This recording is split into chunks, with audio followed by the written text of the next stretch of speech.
Very he is not seeing the love around, क्योंकि यहाँ पे ये स्नो में है तो definitely he is not seeing the love around. तो जब वो समझना चाहता है, जबकि with this spiritual perspective, higher level view, वो अपने आप को ही समझना चाह रहा है कि क्यों ऐसा है, और अपने आसपास के एनवायरनमेंट को, लोगों को भी स्कैन करके समझने की कोशिश कर रहा है कि if everything is love and if I am asking love and if I have done mistake and I am asking for forgiveness, then why things are so complex, right. तो वो चीज़ें हैं. तो ये द्वंद्व का कार्ड ये सारा चीज़ समझा रहा है. बट यहाँ पे आप अगेन उसका ब्रेव फेस देख रहे हो. In spite of all that he is feeling, he is putting up a brave face, he is sitting on his car and he is charging forward to his destiny, to his duty. क्योंकि एक warrior जो होता है, भगवत गीता में क्या लिखा हुआ है, अर्जुन तुम कर्म करो, फल की चिंता मत करो.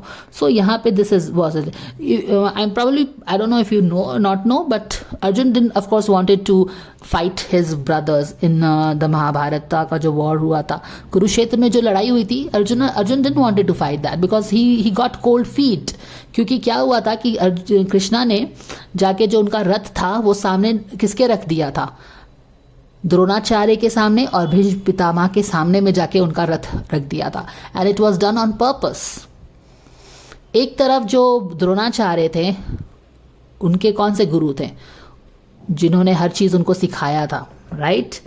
योर इंटेलेक्चुअल गुरु आप बोल सकते हैं, क्योंकि वो Arjun whatever he was, it's because of the gurus, right. तो उनका जो इंटेलेक्चुअल पार्ट, जो इंटेलेक्ट था, वो इंटेलेक्चुअल घमंड जो था, वो द्रोणाचार्य से एक्सप्लेन किया गया है. और जो भीष्म पिता के सामने जो था, वो उनका क्या था, उनका मोह था. तो एक तरफ ईगो है, एक तरफ मोह है ना. वो द्रोणाचार्य पे he can start the war और नॉट भीष्म पितामह पे.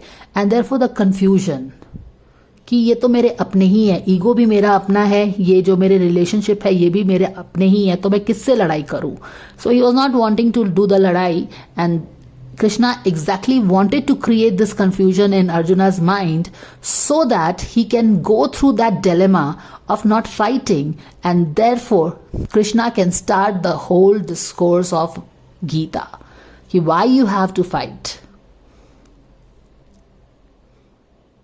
और वहां पे ही आता है Dronacharya, even if your guru is telling you to do something that is adharma, you have to and you should fight your गुरु.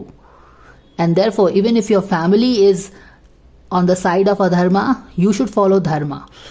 तो यहाँ पे वही चीज है, मोह, अपने रिलेशनशिप से भी फाइट करने के लिए बोला गया है उनको, और यहाँ पे अपने इंटेलेक्चुअल से भी, अपने ईगो से भी फाइट करने के लिए बोला गया है.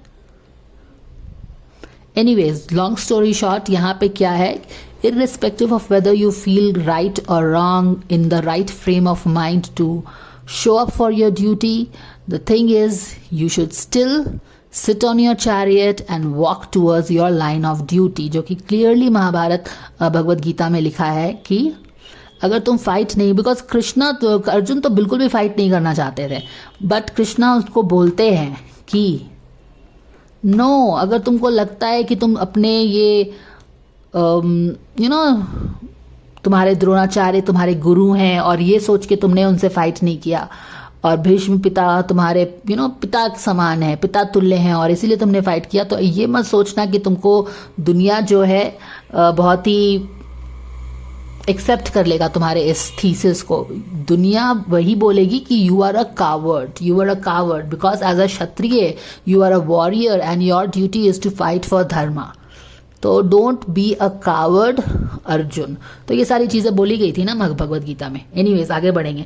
सो here you see, in spite of all the कश्मकश, यहाँ पे जो I explained you through the कश्मकश of Arjuna when he had to face his Guru Dronacharya and Bhishma Pitama to start the war, he was like, I don't want to fight. What is the point fighting it? और उन्होंने, अर्जुन ने बहुत सारी दलील दी थी. तो एक एक करके कृष्णा उनके हर एक क्वेश्चन का आंसर देते हैं, and then how the whole thing happens. This is the कश्मकश you see. I mean, this is not like he is not feeling confident. This is like कि क्या फायदा है हर चीज का. What is the point of all this riches which still makes me feel alone, which still makes me माने कि what is the point, this is the idea, what is the point. But anyways यहाँ पे point हो ना हो, the thing is that the show goes on. So you sit on the chariot, you are a warrior, you walk and you show up in the line of duty. और यहाँ पे तो again empress card आ गई है. There is some great abundance and growth waiting for him this week. So this is his dilemma and this is his act and this is his result, which is boom. तो अब चलिए हम आगे में देख लेते हैं. तो definitely you can expect something great for फहमान this week guys with the empress card. याद रखिएगा ये एम्प्रेस कार्ड बार बार इसी जगह पे शो अप हो रही है फहमान के रीडिंग में. The first time I did the empress card it was like total blocked. You remember that at that point in time 7 of sword के लोग भी शो अप हुए थे एनर्जी फील्ड में, जो कि काम को बिगाड़ना चाहते थे. फिर याद रखिए we talked about how to, and you people were like also very यानी कि sad and losing interest and demotivated, and we talked about how you should not get demotivated at this point in time when he needs your help and you should rather send him the positive vibes. और जब आपने positive vibes भेजी थी तो next week जब हमने reading की थी तो कैसे ये वाला upright हो गया था, right? Do you remember that? And he got all the big accolades for his serial launch and all that. So that was your positive energy creating the magic. It was your positive energy manipulating this energy and bringing it at this rightful place. तो ये चीज हुई थी. अब फिर से इस week जब हमने रीडिंग किया है तो यहाँ पे again the same empress is showing up at the same place and telling that yes, you get rewarded for the actions that you take, irrespective of the fact whether you want it or not want it. As a warrior, if you show up on the field, the universe blesses you. Universe always bless people who, जैसे बोलते हैं ना, कोशिश करने वालों की हार नहीं होती, वही चीज़ हो रहा है यहाँ पे. आप कोशिश कर रहे हैं, आपने फॉरगिवनेस भी मांगी, आप चीज़ों को समझने की कोशिश कर रहे हैं, आप अपने एक डिलेमा से जा रहे हैं, बट स्टिल आप बैठते हैं और आगे शो अप होते हैं and boom you get the result. Because universe only wants you to show up. Universe only wants you to do your bit of the work. यहाँ पे अगर देखो ये चैरियट यहाँ पे लग रहा है जैसे तबीयत खराब है, तबीयत नहीं भी खराब है तो अनमनापन है. क्यों? क्योंकि हम चीज़ों को समझ नहीं रहे हैं, हमको हर किसी चीज़ का मतलब नहीं समझ में आ रहा है, एक हर चीज़ आर्टिफिशियल सुपरफिशियल लग रही है. But still in spite of feeling like this you show up and boom, the moment you show up you get your what you want. Because यही चीज़ से आपको फाइट करना है एज अ ह्यूमन बीइंग. क्योंकि कृष्णा ने भगवत गीता में क्या बोला है, फल की चिंता तुम मत करो, तुम कर्म करो. यहाँ पे आप चैरियट पे बैठ के आगे बढ़ रहे हो. This is pure karma being executed. You are moving irrespective of the fact that you are not feeling like, you are not understanding things.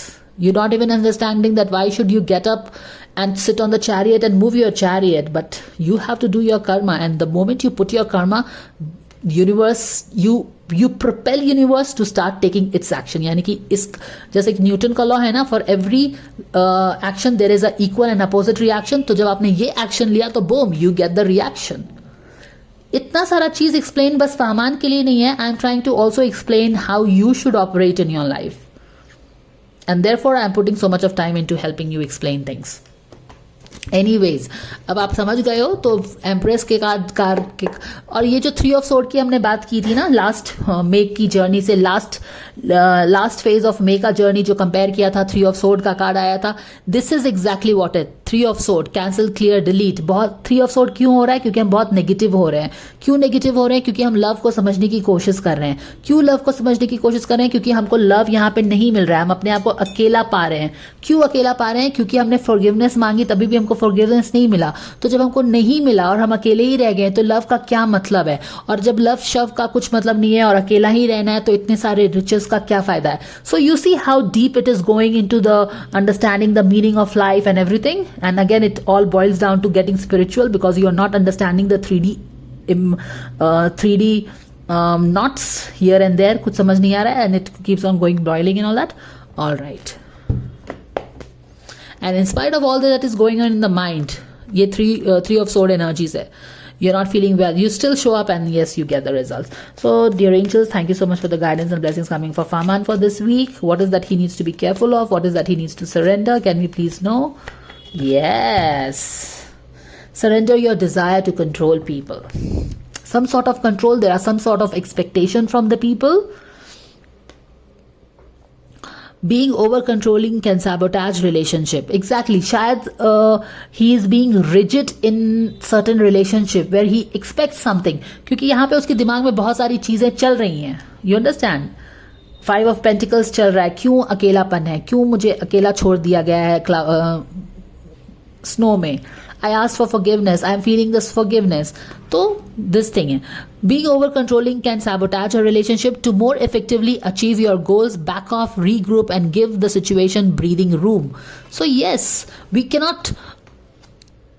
ये सारी एनर्जी जो हमको फील हो रही है उसमें हमारा बहुत चिंतन मनन चल रहा है. इररिस्पेक्टिव ऑफ जो भी हमारा सिचुएशन है, please remember you can not force anybody to behave in a particular way. उस पर्सन का अपना फ्री विल है और उसका फ्री विल है, चाहे आप उसको समझ पाए या ना समझ पाए उसके अंदर, क्योंकि जिस तरह से आप यहाँ पे कंट्रोल कर रहे हो बट उसके अंदर बहुत सारी कश्मकश चीजें आपको एक्सप्लेन की हैं. सामने में ये दिख रहा है you are trying to control, right, but इसके अंदर ये सब चीजें चल रही हैं. एंड दस द डिफेंस मैकेनिज्म कंट्रोल. यहाँ पे हम अकेला फील कर रहे हैं ना, हमने फॉरगिवनेस माइंड किया, हम लव समझना चाहते हैं, हम कैंसिल, तो बहुत सारी चीजें is resulting in to this action. Ultimately you are trying to change somebody. मान लेते हैं कि ये सुंबुल से ही रिलेटेड है, आप सुंबुल वाले रिलेशनशिप को कंट्रोल करना चाहते हो, आपने फॉरगिवनेस भी मांग ली है, but if she is supposedly नहीं चेंज हो रही है, तो again it is her free will to go with what she wants. You cannot change that. We cannot change anybody. जैसे कि मैं भी बोलती हूँ, यू कैनॉट चेंज एनीबडी. हम अपने आप को ही चेंज कर सकते हैं. तो देयरफॉर क्योंकि आप उसको चेंज नहीं कर पा रहे हैं, तो you want to understand the deeper meaning of everything.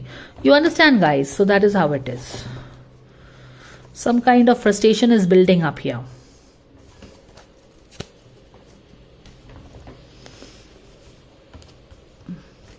ये कंट्रोल, सॉरी, ये जो कंट्रोल है, your desire to control people, frustration, ये सारी चीजें मैंने आपको यहां से एक्सप्लेन किया है डिटेल में. And this is the forward action. तो if you feel the frustration and you feel all the human conditions and yet you show up, and here is the thing.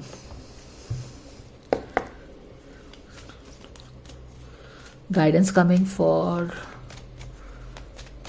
him. Exactly. Contemplation time and play time also. देख रहे हो ना? देखो. Spend time alone meditating upon what you truly desire. How? यहाँ पे मैंने already आपको वो द्वंद बार बार बताया था. ये देखो, मुझे क्या चाहिए? पास्ट में मुझे जाना है क्या? Do I want to go in the past? क्या चाहिए तुमको? और do you want to move forward in your life? 2 of Wands का कार्ड देखा था ना. एक्चुअली ये वाला कार्ड उसी समय ये जो कंटेम्पलेशन टाइम था जब हमने शफल किया था, तभी आपको याद होगा ये कार्ड इधर आया था और एक 2 of Wands का कार्ड था उल्टा में इधर. यानी कि बिग टाइम कंटेम्पलेशन चल रहा है कि आखिर दिल को क्या चाहिए. दिल क्लियर नहीं है क्योंकि वहां पे बहुत सारे कंफ्यूजन, कश्मकश, हर सारी चीजें चल रही हैं. तो जब वहां पे रोशनी जाएगी, सबकॉन्शियस तक डीप जाओगे, वो नॉट्स खुलेंगे, तब आपको क्लैरिटी मिलेगी और आपको समझ में आएगा कि आपको कहाँ जाना है. जब तक वो सबकॉन्शियस में नॉट है तब तक ये इस तरह का कंफ्यूजन चलता रहेगा. But anyways, this is what it is. थोड़ा सा कंटेम्पलेशन तो डेफिनेटली बिग टाइम है और यहाँ पे प्ले टाइम भी हो रहा है. तो कंटेम्पलेशन कहाँ से आ रहा है? कंटेम्पलेशन यहाँ से आ रहा है जो कि हम अपने में नहीं है, हम चीज़ों को समझ नहीं पा रहे हैं, खुश हैं पर खुश नहीं है. और ये है आपका play time. You move forward, you play your game, you get the results. So that was the guidance coming for Fahman for this week. 3 of Swords की एनर्जी को हमने और भी बारीक में डीपर जाके हम समझ पाए हैं with this cards, these 2 cards, and the 5 of Pentacles का भी कार्ड था यहाँ पे, आपने देखा होगा उस. तो 3 of Swords का रीजन आपको अभी पता चल गया होगा. चीज़ों को समझ नहीं पाना एंड ऑल दैट, नेगेटिव होना, कंट्रोल करने की हम रिलेशनशिप को कोशिश कर रहे हैं. इफ समबडी, देखो हर एक इंसान का फ्री विल है, you cannot do, and the important thing is that you cannot change anybody. No, you cannot change anybody. You can change only your thought process. That is the thing. And I would always suggest to become self-sufficient and never codependent on anybody, no matter what. And that is exactly the reason I don't talk about all these twin flames and all that, because I don't unnecessarily want to go into those waters, because even अगर twin flame का concept लीजिए तो twin flame yes is just a part of your soul that got separated and the person is very much like you. Your twin flame is just like your soul was tore into two parts. तो आपके जैसा ही वो इंसान है, आपकी तरह ही जिद्दी रहेगा, बट दोनों का पर्पस एक ही होता है. दोनों का पर्पस एक दूसरे के लाइफ में यही है कि वो लोग कोई शादी करने कोई ऐसी कोई ज़रूरत नहीं है. अन्य लोगों ने ट्विन फ्लेम के कॉन्सेप्ट को ना बहुत ज़्यादा रोमांटिसाइज कर दिया है. As a matter of fact उसमें इतना रोमांटिक कुछ है ही नहीं, other than the fact that they are exactly identical to each other. और उनका काम ही है कि they are going to help you in your purpose.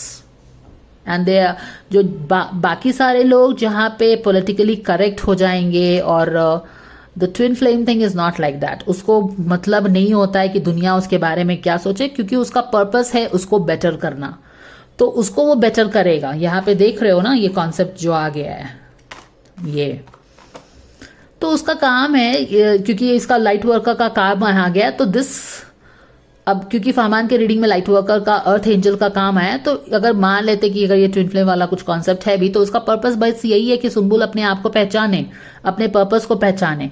इसका कोई मतलब नहीं है कि उनकी शादी होनी है इस तरह का. As far as I know it's nothing like that. And उनका पर्पस यही होता है, अगर कोई ट्विन फ्लेम है तो इसका मतलब यही है कि they are identically like each other. And उनका काम ही यही है कि जहां तक it's like a personal coach to you, personal trainer है. कुछ लोग तो आपको प्यार से समझाएंगे, but this person is very ruthless with you, क्योंकि वो अपने we don't have a problem being rude with ourself. Do you see this? We don't have a problem criticising with us, क्योंकि हमको लगता है कि हमारा 2000% हक है हमारा पे. हम ये नहीं सोचते हैं कि ये बॉडी हमको भगवान से मिला हुआ है. अभी हम लोग ऐसा नहीं सोचते हैं. जब बीटिंग अराउंड द चीज आता है, अगर हमको बीट अराउंड द करना है, we go to any levels to beat our self up. We go to any ruthless level to criticise our self. We cut our self, we hang our self. हम क्या नहीं करते हैं. तो जो चीज अभी का पार्ट है, दे विल, उनका भी पर्पस है आपको आगे बढ़ाने के लिए, सोल पर्पस पे आगे बढ़ाने के लिए. And they can be very ruthless with you also. Ruthless से मतलब है they can be very blunt with you. ठीक है, बाकी जहां पे बाकी दुनिया बहुत ही डिप्लोमेटिकली आपको बोलेगी, एक प्रॉपर वे में ही बोलेगी, but twin flames can be very ruthless with each other, is what I understand. क्योंकि उनके बीच कोई पर्दा नहीं रहता है. अंडरस्टैंड. और ऐसा कोई नहीं है कि ट्विन फ्लेम को शादी वादी करनी रहती है, ऐसी कोई बात नहीं है. They are only to help you in your purpose, and you can achieve your purpose even if you don't meet your twin flame. So that was a little bit of thing जितना मुझे पता है twin flame में. I am not a expert, I have never been way too interested in twin flame stuffs, because I believe that आप अकेले आते हैं और अकेले ही जाते हैं. तो definitely there are people, all kind of people who are here to help you, and it's great if you can get that kind of a help. But yeah, so this is the guidance coming in.